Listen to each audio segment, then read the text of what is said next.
Amici, siamo qui per questo saluto alla fine di quest'anno. Nella speranza che finalmente finisca questo periodo nero. Ecco, scusa, non è molto carino dire nero, sarebbe meglio dire di colore. Il periodo. Perché dico il colore sì.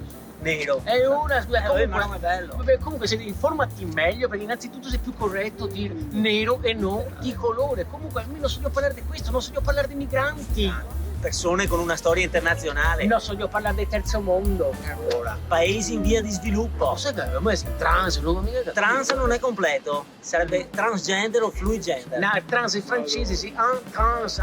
Allora, transgender o fluid gender. Ah, che ti sei pesante, Pesante non è carino, meglio usare curvy. Comunque guarda che tranquillo, cioè sono sta frainteso Certo, dall'inizio, non so io parlare di questo. Certo, dicono tutti così, prima partono le offese, poi dicono sono stato frainteso, cioè tu in un minuto hai fatto razzismo, antisemitismo, omofobia e body shaming.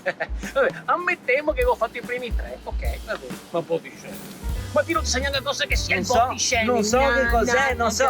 Ehi Google, cosa vuol dire body shaming? Comunque, amici, Ma anche amiche? andiamo avanti, mettiamo la sciua e siamo a posto. Amic, che altro potremmo dire a tutti voi? Buon anno! Ma anche Anna? Certo, e anche Samantha. Anche Francesca? E Pamela. Elisabetta? E Pamela, no. Auguri! Auguri!